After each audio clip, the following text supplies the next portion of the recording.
Hey guys, welcome back. So today we're working on this 5,000 watt Husky generator. Powering it is a 9-horse Briggs and Stratton engine, and these engines I like. They are easy to work on and very reliable, but they do have one weakness, and that's the fact that they don't have an oil sensor. So if you have one of these, you have to check the oil, otherwise you're going to run it out and the engine's going to lock up. And unfortunately, that is exactly what happened to this machine. It is locked up tight, so the prior owner actually threw this away, and my buddy Jason pulled this out of the trash and brought it to us. So the goal today is to have this up and running and making power again. So let me get you set up a little bit better and get going on this. Well, there's really no way around it. We do have to get the engine out to open it up to either repair it or replace it. So I'm going to start just by getting the tank and the heat shield out of the way, and that'll give us better access to the generator, which also needs to be removed from that engine.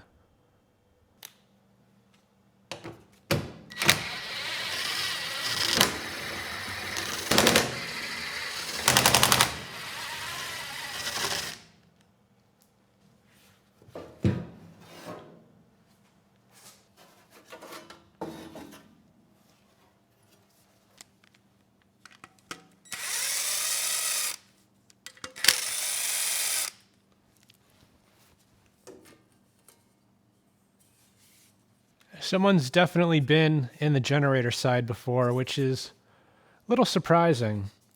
I only say that because this wire is out of place. These bolts or screws were kind of loose.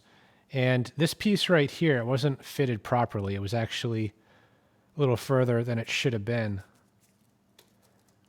Anyway, let's get all the wires disconnected. We'll get all this stuff out of the way so we can get a puller in here and eventually pull the stator out of the end housing.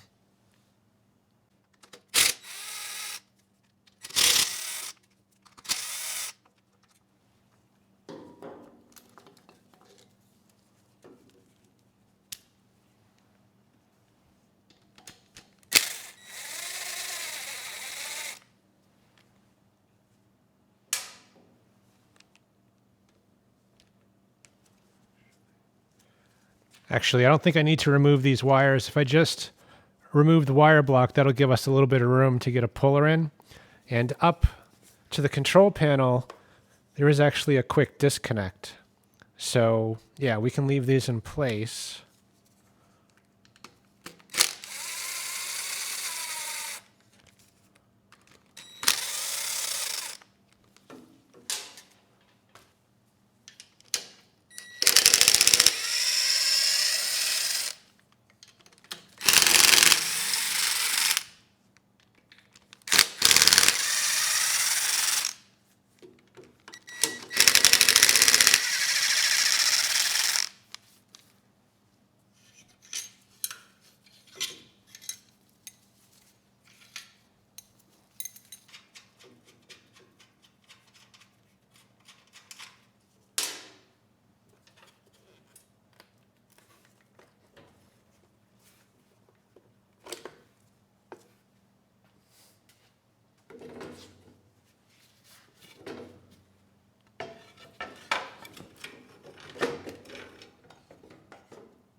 So we are free. All the wires are disconnected. All we need to do is remove the end housing from the ball bearing, which you do usually need a puller for. And I'm also going to use a bit of PB Blaster to help. And you want to go easy on this. It actually takes very little to break the end housing.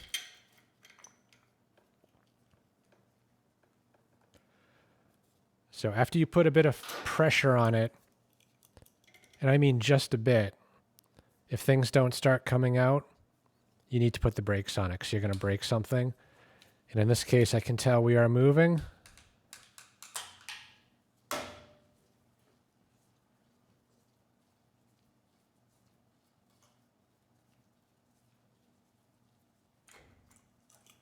There we go.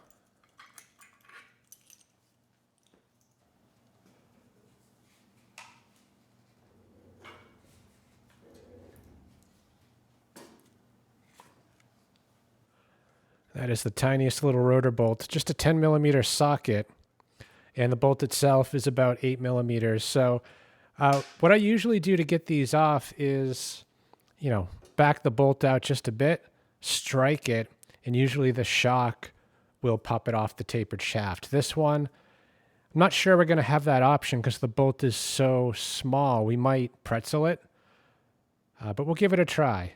Otherwise, this one might have threads in it, in which case we can use a rod or hydraulic pressure as an alternative to get that off the shaft.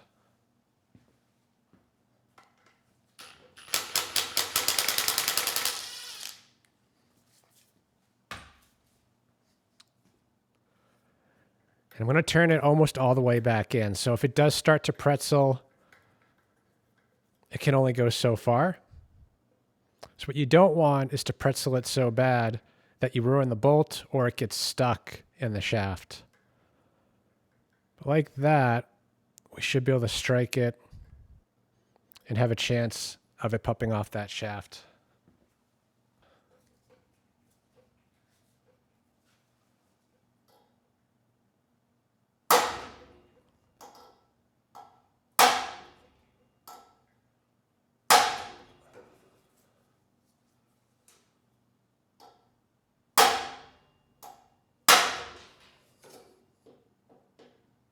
That might be it.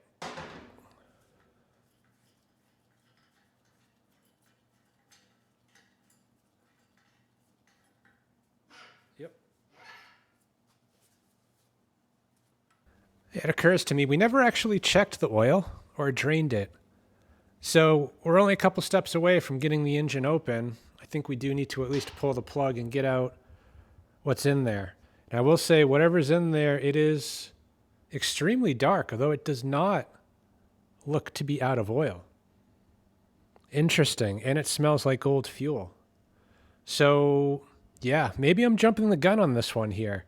Let me get the oil out. I think we'll maybe skip ahead and get the blower housing off and see if we can rotate the engine. There is a chance maybe that it's hydrolocked based on kind of what I'm seeing here. It's definitely has a lot of fuel contamination in it, although it's not overflowing. So I'm not quite sure what to make of this one.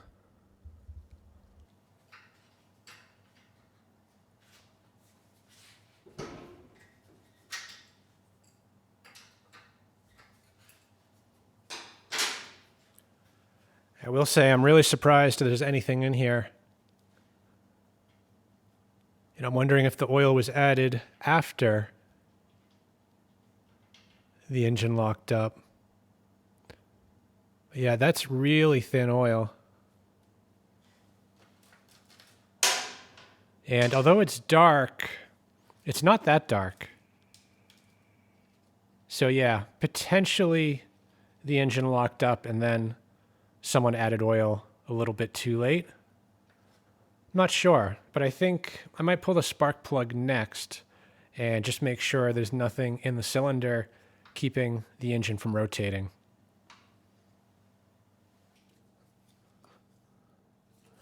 That was on there pretty loose. So someone was, I think, looking at this after it locked up. And I'd say likely they already pulled the plug because the boot wasn't even clicked on. It was just on there loosely.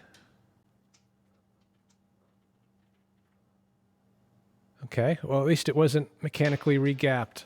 So with the oil out, with the plug out, let's try to rotate it again.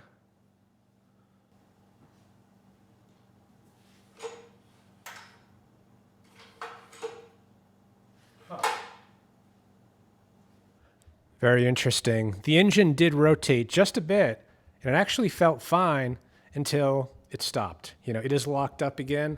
And if you look down in the spark plug hole, you can see the piston is more or less at the top.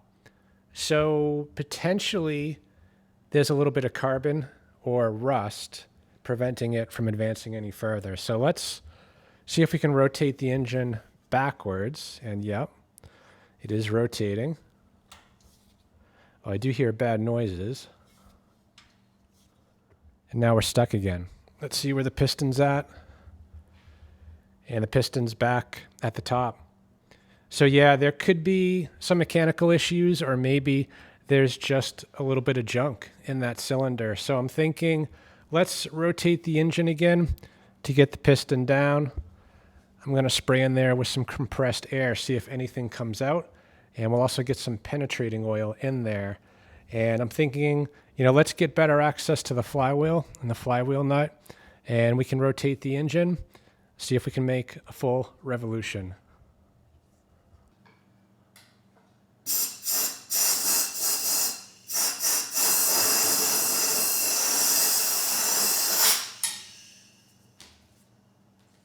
Let's get some of the good stuff in there.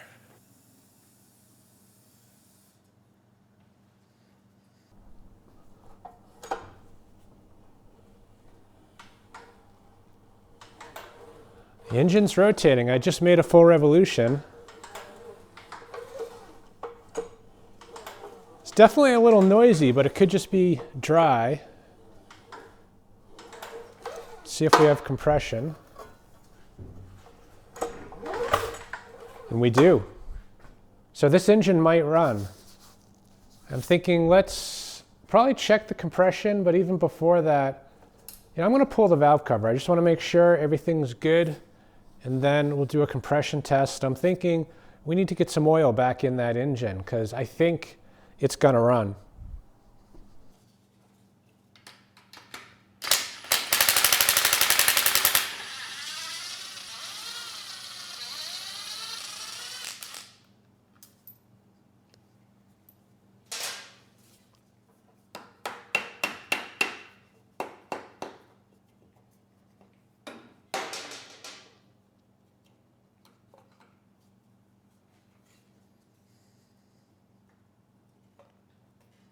Nope, broke the gasket. That's okay. I think I have another. I really wanted to just make sure the push rods are in place and that the valve clearance is good. So let's rotate the engine to top dead center and just double check that the valves are both set to about 5/1000ths of an inch.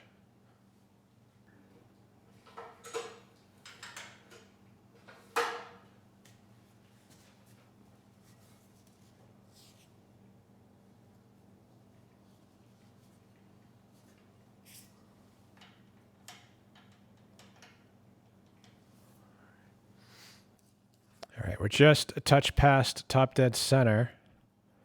5/1000ths is loose, very loose actually on both valves. Let's check the 6. Same thing. So we're actually out of spec by quite a bit because the 6 wasn't even close. So let's try something a little bigger.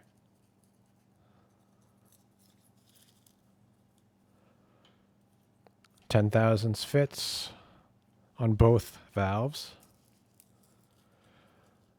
Let's try a 13. 13 fits, but it has a lot of drag. And same thing for the intake. So both valves, the clearance is excessive. You know, it should be about 5/1000ths of an inch. So we will adjust it while we're here. But, you know, as excessive as that is, it wouldn't prevent this from starting, although potentially it could make it hard to start. You know, if the gap is too big, the decompression system isn't going to function.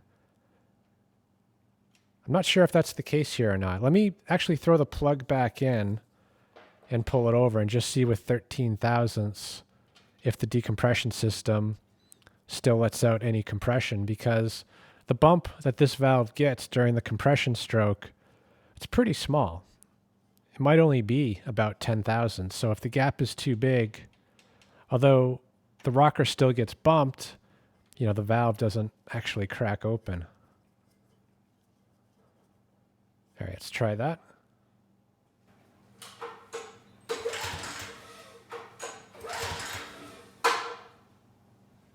Yeah, no issue. Even at that kind of clearance, decompression system still working. And the engine sounds better. The first time I rotated it, I did hear a lot of clanking or noises you really don't want to hear. But that seems to be getting better with each revolution. So I'm going to position this back on top dead center. We'll set the valves. Then we'll close it up and move on.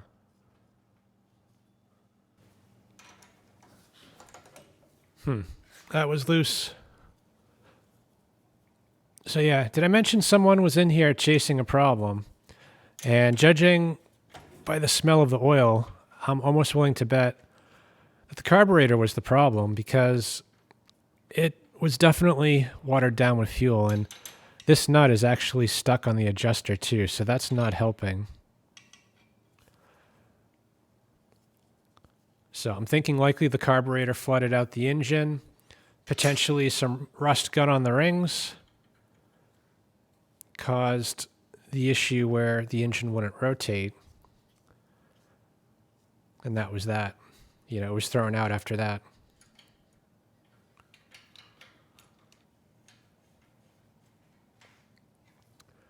So I'm just going to turn both of these in until there's zero clearance. And then we'll get out probably the 6,000 feeler gauge. The clearance tends to tighten up or go away, you know, as you tighten the adjuster. So with a 6, we're probably going to end up closer to a 5 when all is said and done. That's pretty good there.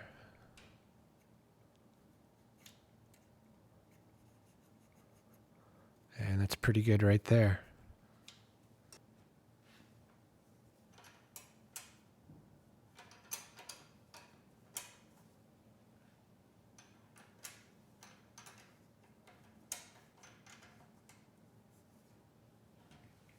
All right, let's check where we ended up. We'll start with the 4,000s. Actually feels pretty good on the intake and pretty loose on the exhaust. Let's try a 5,000s. And yeah, that doesn't quite fit on the intake, but it does on the exhaust. And a 6 does as well. Let's check a 7.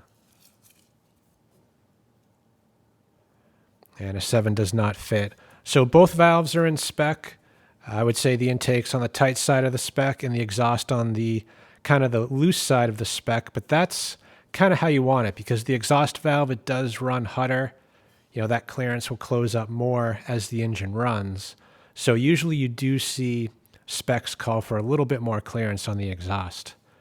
Anyway, I need to dig up a gasket. I think I have a new one, so I will get that out. We'll throw it in and get that valve cover reinstalled. This is the part number if you're interested.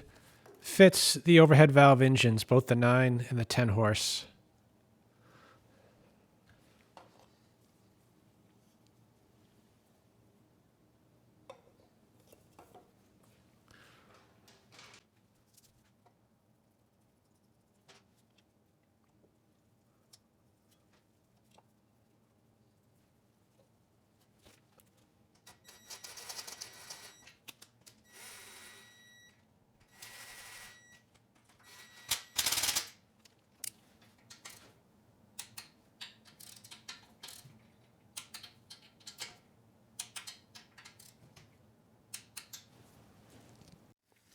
So I'm just adding some oil back to the engine.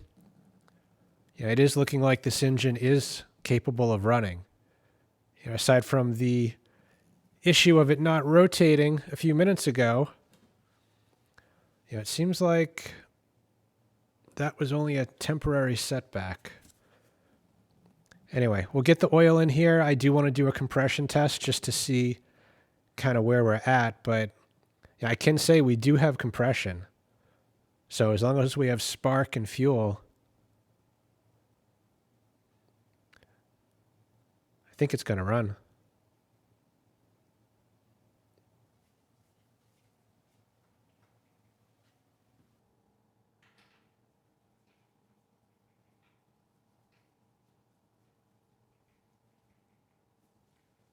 So we'll get the compression tester on, and we might as well do a 2-for-1 and check for spark while we're at it. So keep your eye on the gauge as well as the light. And we have to reposition this a bit because that cannot be touching metal, or that light is not going to light up. And this engine, it does have a decompression system, so about 60 PSI is the best we're going to see. And I think we are going to see it.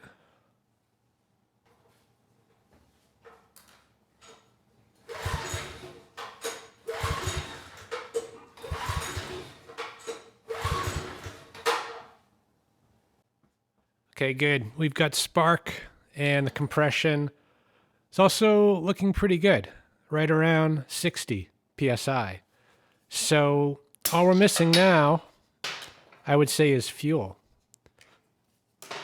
So I think I'm just going to give a little squirt of fuel right into the cylinder, throw the plug back in and pull it over, and just make sure this thing comes to life.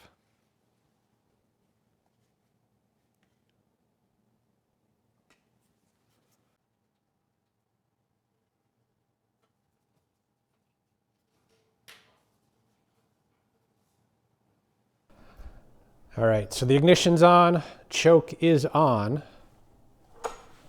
Let's see what we get. Very nice. Well, the second it was running, it sounded good. But to be honest, it was a little bit hard to tell because this piece of wood was bouncing around and it kind of sounded like knocking, but I don't think it was. So likely we're going to have to clean the carb, but let's give it the benefit of the doubt. Add a fuel line, we'll add a bit of fuel to the carb, and we'll try starting it, but this time on the carburetor.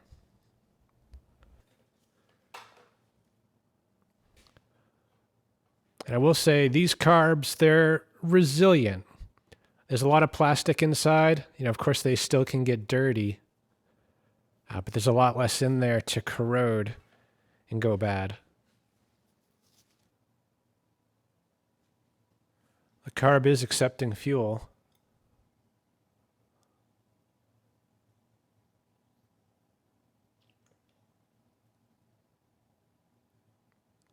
And it looks like the needle shut off. Or almost shut off. It is advancing slowly, so I think it is going to flood over in a second. So I'm not going to add any more fuel, but let's try to start it as is and see if it starts.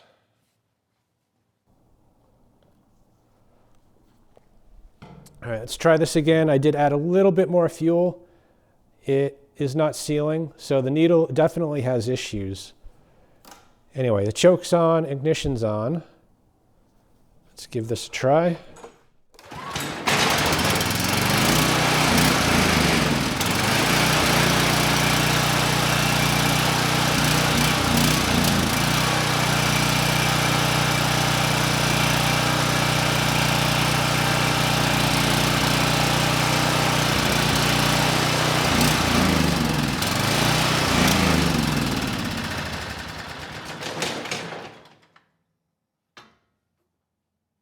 Well, the engine, it does seem to run pretty well, so I am a little bit embarrassed that I pulled the generator off and didn't really need to. I was a little bit quick to assume the worst. I mean, usually you have a stuck engine, you assume that something catastrophic happened. And in this case, it wasn't stuck. It was just a little bit stuck. So the engine, I think, is fine. So I'm going to spend a second, just get things cleaned up.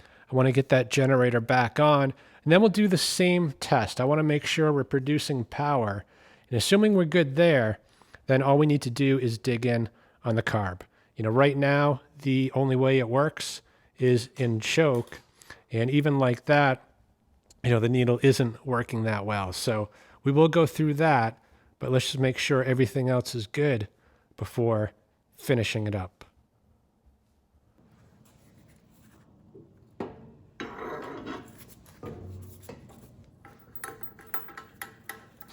One thing worthy of noting too, this is the smaller diameter bolt. It's only 8 millimeters and it's pretty loose.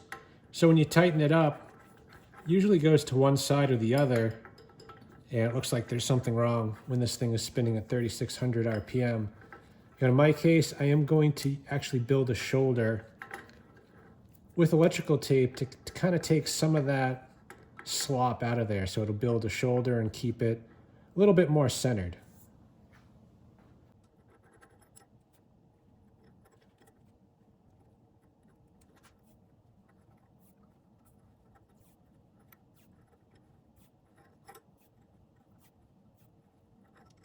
Yeah, it's pretty good. It might be a bit too much.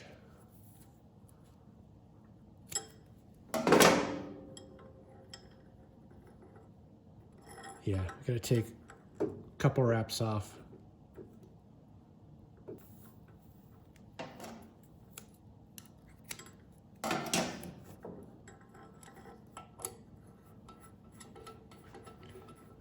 And now there's almost no slop.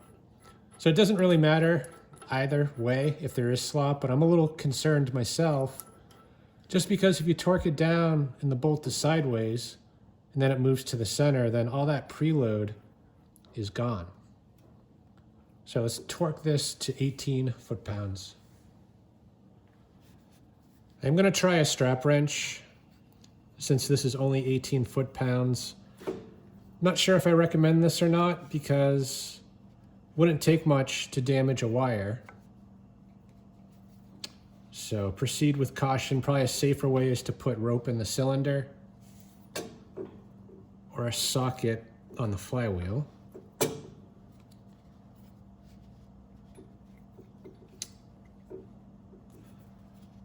Let's give it a try, see if it works.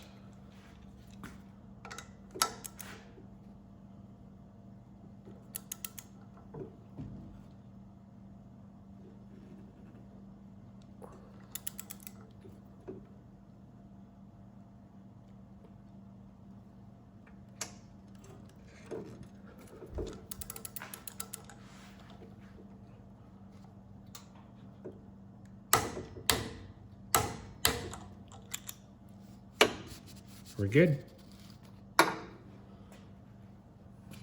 Well, since we're here, it's a good opportunity to clean the slip rings.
And there's only one bolt on these brushes. The other side just has a locating pin. So you do want to be careful. This does strip out pretty easily. And with only one bolt, that's a bad thing.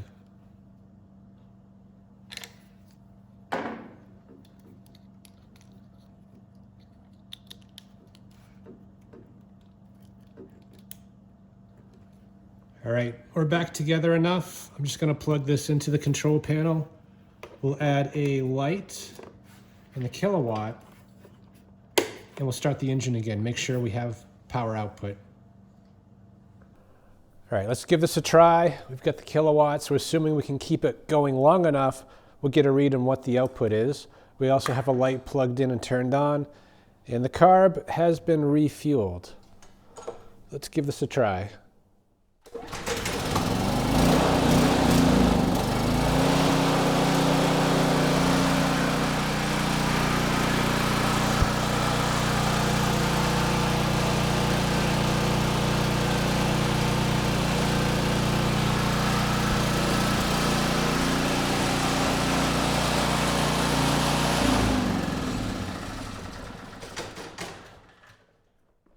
Okay, good. The generator seems to be working. That said, though, the voltage is a little low, and so is the engine speed. So, I'm going to make the adjustment to the voltage right now while we have this opened up. There should be a potentiometer on that AVR. So turning it clockwise will bring it up approximately 2 volts. So in this case, we were down by 7 volts. So I'm thinking, let's give it maybe 4 turns. That'll bring us a little bit over 120. We'll get it restarted and just double check our work.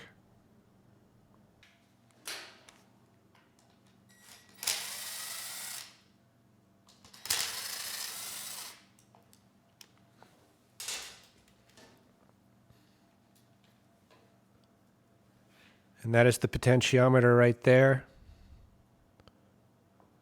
So let's see, there's half 1, 2, 3. So that's 4 turns. So let's get it started, see if that did what we hoped it would. And we'll fine tune it from there.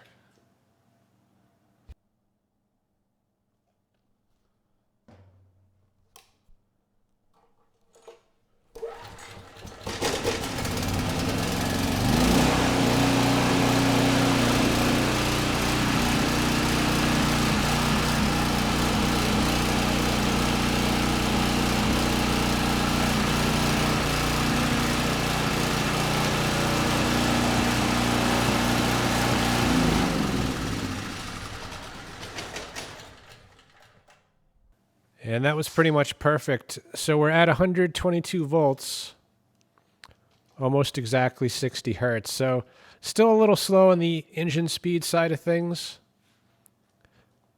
We'll see how it does under load testing, but I'm thinking we might need to add a little more speed to that.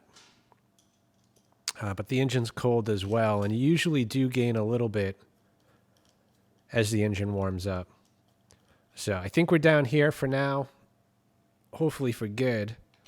So I'm just going to add a new zip tie right here. We'll get the cover back on for the generator.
Doesn't look too bad in here. Filter is in decent shape. I can smell the carburetor from here. Definitely had some old fuel in it for sure. So this choke lever just lifts right out. As long as you have it in the choked position.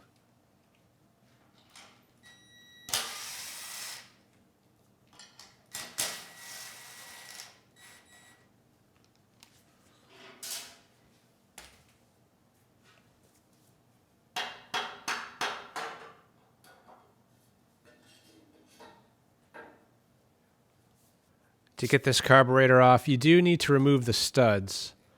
And to do that, you need this Torx socket. I think this is an E3. Comes in very handy. You can double nut to back these studs out as well, but there's not a lot of threads, so, you know, it works, but you can cause damage doing it. Anyway, we'll get the gasket out of the way. Probably disconnect the linkage.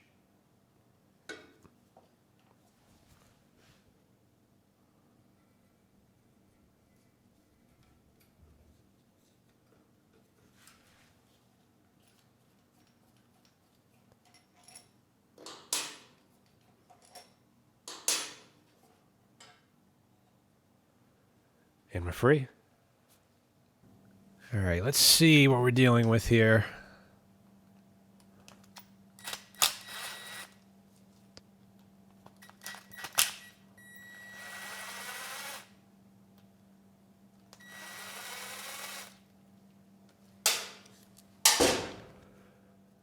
And just note too, there is a big intricate gasket in here. And a lot of times you can damage it when opening the carb up. So if you think it's damaged, it's very important to replace that. Because the carb will not work right otherwise. Yeah, not too bad. A little bit of debris down in the bowl, but no water. So it's surprising actually that it wasn't running a little better. Although now that I say that, did that fall out of the bowl? Almost looks like a pebble. Or a bug. The main jet doesn't look great. There is definitely some junk in there. Needle looks decent.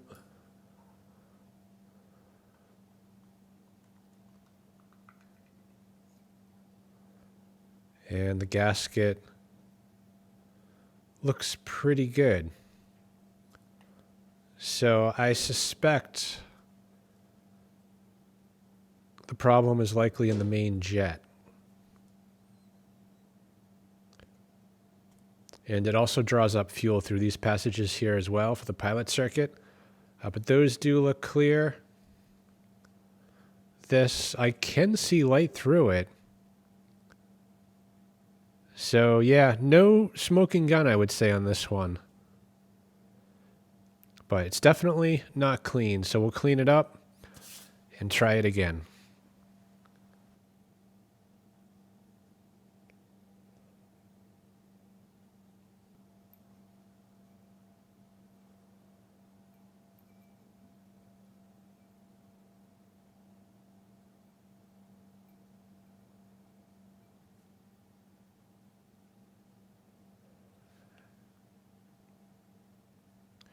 And I am going to leave this gasket in place when putting it through the ultrasonic. I do use several cleaners. I find that the Simple Green Pro HD usually doesn't harm these, but a lot will. And I'm not going to use carb cleaner on here for the same reason, because if this gasket shrinks or expands, then it's no longer going to be useful.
The carb cleaned up really well.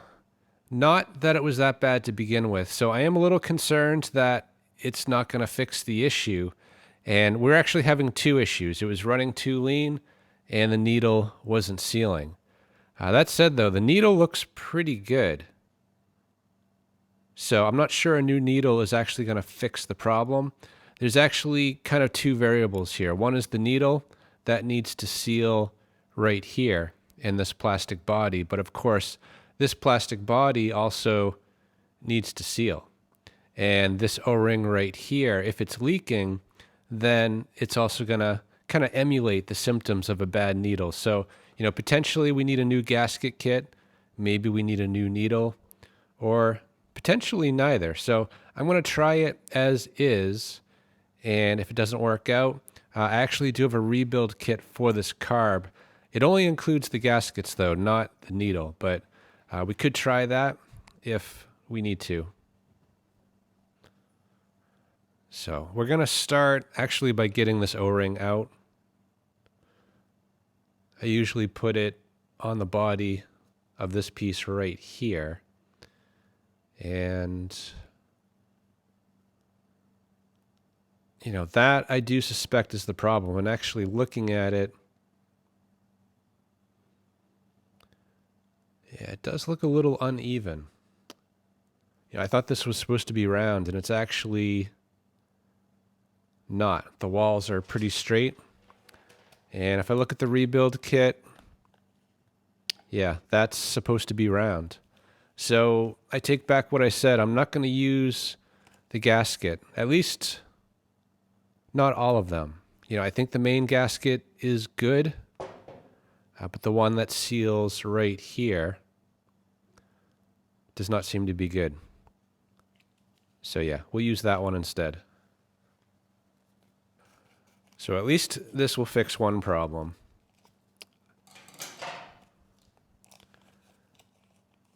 All right, so we'll set that aside. We might revisit that, but we definitely need that little O-ring right there. So that goes on like this.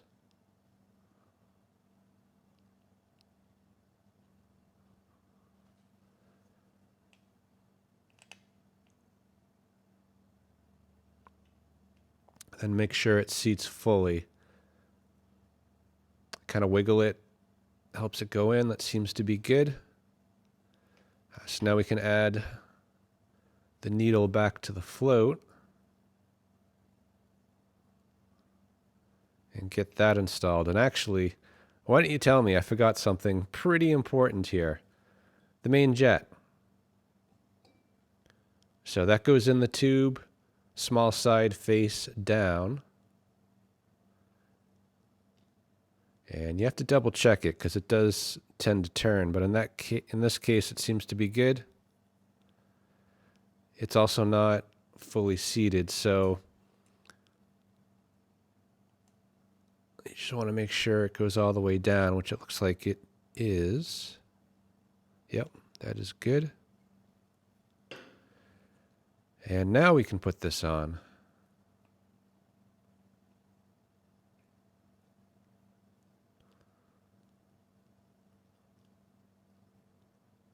All right, that's good.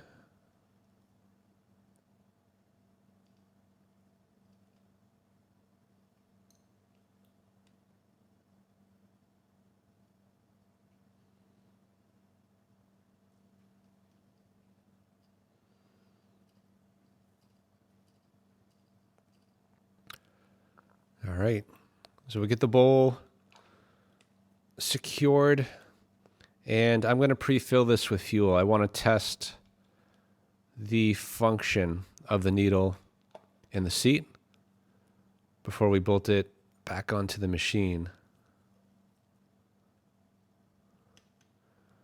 Now it's not seating fully.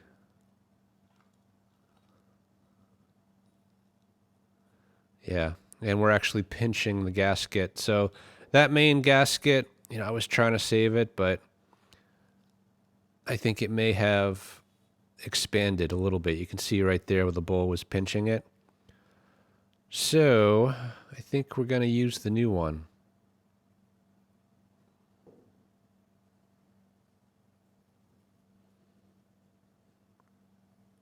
And it's probably a good idea to always use a new one too, because these really set the way how this carb runs, meaning, if any of these seals aren't right, the carb's going to run pretty poorly.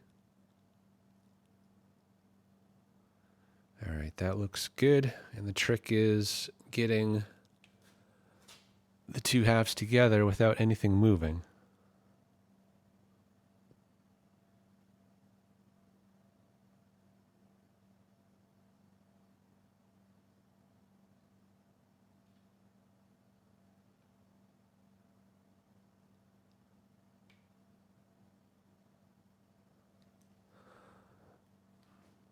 All right, now we're together, and you see the seal going around the plastic here. It's kind of right up against it, whereas the other one, it was expanded a little bit too large.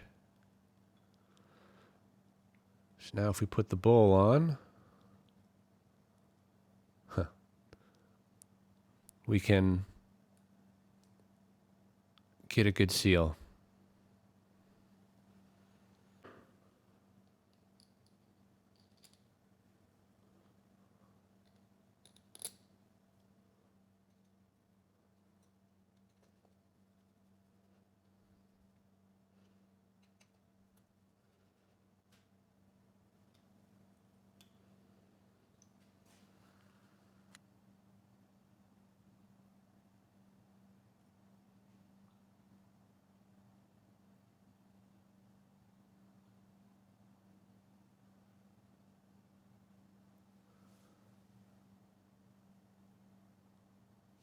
Yeah, it's still moving a little,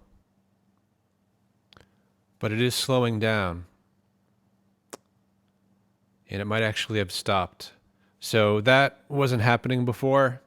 It just continually went down. So I'm going to top it off, and we'll just let it sit for a little bit and make sure that needle holds.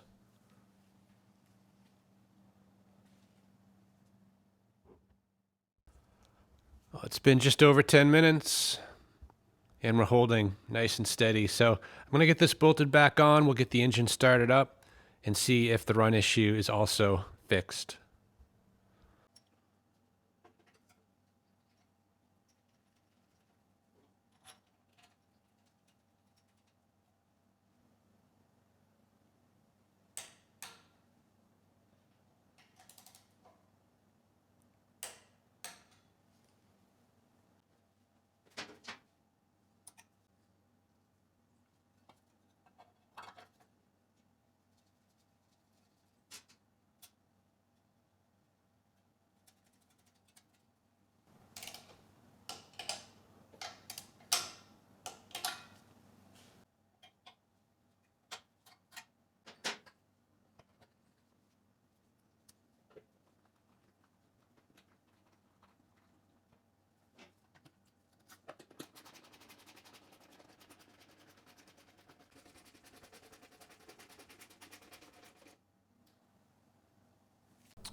All right, let's give this a try. We get the ignition on, chokes on, carb's full of fuel, and I'm sure some of you are yelling right now, I didn't hook up the governor rod, and you'd be right. I kind of did that as the last step, which I should have done actually right after getting the carb bolted on, but it is connected, so the governor should have control, and hopefully this time, we can turn the choke off and have things run like they should. So let's give it a try.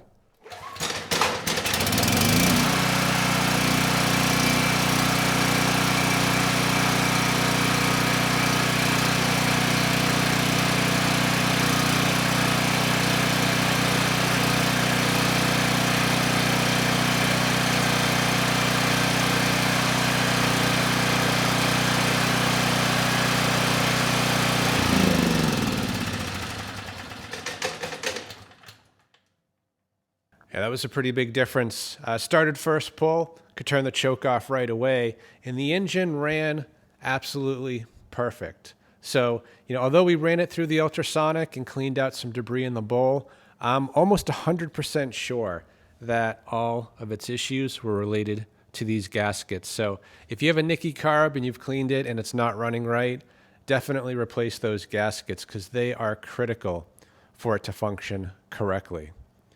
Anyway, at this point, we are getting pretty close. Really, we just need to add the tank, maybe clean this up, and then get it outside for a load test. So I've gone over most of the machine, and it's pretty clean at this point. But this is a problem, really, on all Briggs generators. This cover, for some reason, just oxidizes or kind of breaks down, I think, in the sun. So it can clean up, but it does take a few tries. So I'm going to use or try some WD-40. We'll scrub it with a brush. We'll let it dry. And if it comes back, we'll have to do it again. But I can see already it is taking it right off.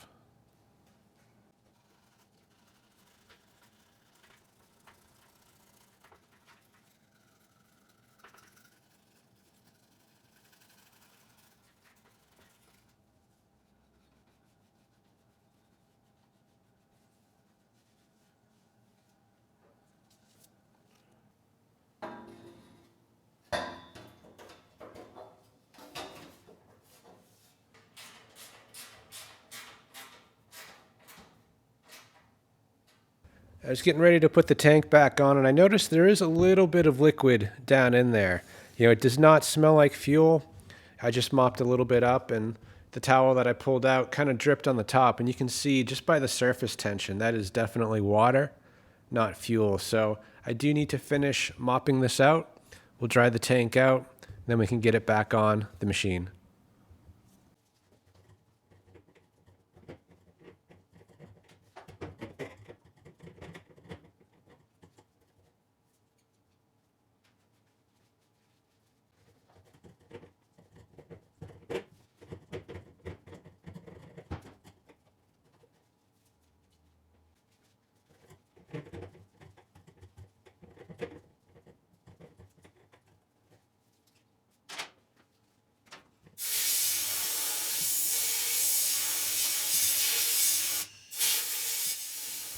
And the tank, it is nice and dry now.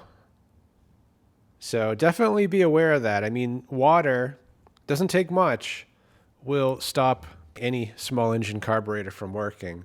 So really the last thing you want to do is put water in it, especially after rebuilding it. And the Nikki carbs don't have a drain on it. So it's not an easy task to get that water out. Anyway, let's get the tank back on.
I was about to say we're pretty much ready to go, and then I looked over at my fuel setup here. This fuel valve and fuel filter, they are fairly new, and unfortunately they are both leaking. So we do need to get those swapped out, but once they are, we should be ready to give this thing a go. Now, this generator, it is rated at 5,000 watts, and given that the engine was stuck, I want to make sure that it is still capable of pulling its rated load. So the plan is to fix the leak, then we'll get the engine started. We'll let it warm up, As it's doing that, we'll double check the outputs. And if things look good, we'll bring on a half load, double check the outputs, and assuming there's no surprises, we'll go for the max of 5,000 watts. All right, got a new fuel valve, new filter. The old stuff's been cut off, so I'm going to get this plumbed into the carb. We'll open the valve, and hopefully we don't have any leaks. All right, that issue's been sorted. Let's get the engine started.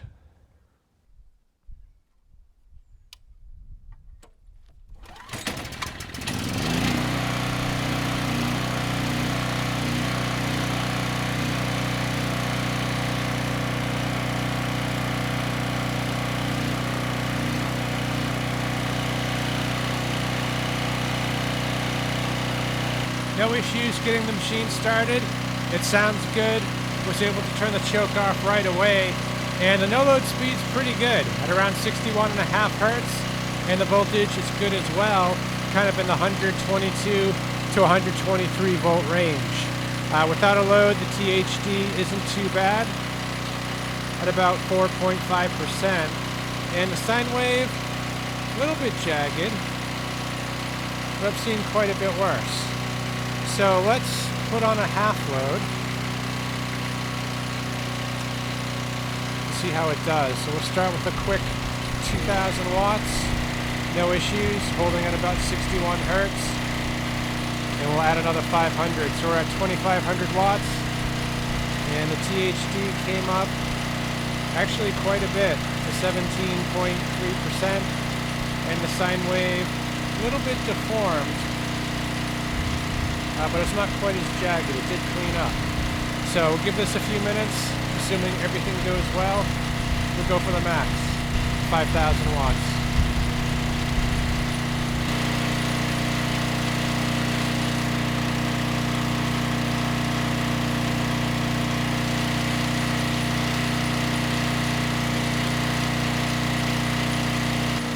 Well, it's been a few minutes pulling half load, and it's doing it with confidence. So I say we shake things up a little bit and go for 5,000 watts. So right now we're at 2,000. We'll bring it up to 4,000. Things seem to be holding. 4,500, 5,000. We're doing well actually at about 59 Hertz. The THD didn't change a whole lot. We're at 20%. And the sine wave looks pretty much the same as it did without a load. So we'll give that a few minutes, and assuming it goes well, I might bump it up a little bit more, see if it can handle an overload.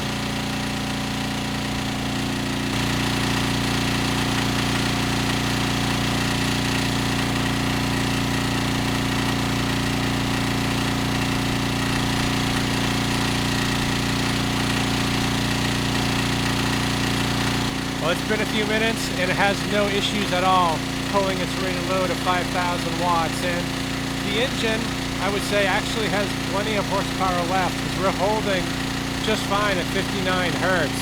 You know, the limiting factor here might be the generator or the circuit breaker, but I'm thinking let's bump it up over the 5,000 watts and see how much it can take.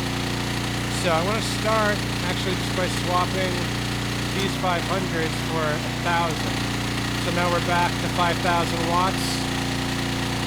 Let's bring on another 500, so now we're at 5,500. Engine speed is stable. How about 6,000? Oh, and we're out of horsepower at 6,000 watts. So 5,500, no issues.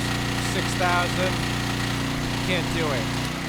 But that's okay, because it's only rated at 5,000 watts. So I'm going to give it a minute. We'll let things cool down, and then we'll shut it down.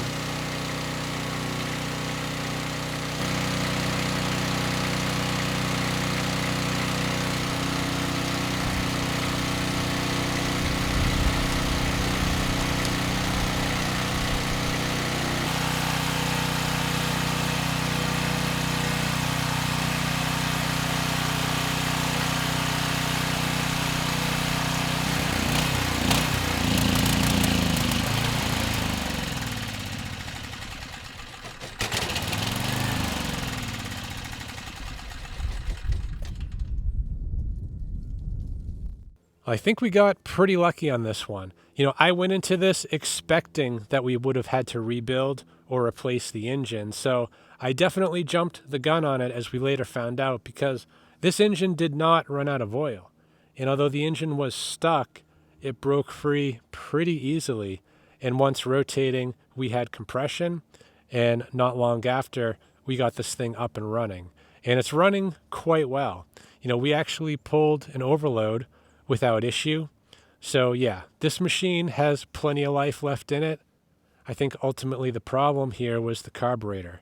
It was allowing fuel to run through it, and that fuel likely caused the engine to stick. Either varnish formed inside the engine, or potentially it just broke some carbon free and the piston just physically couldn't get over top dead center. Either way, it is a good running machine now and well worth saving.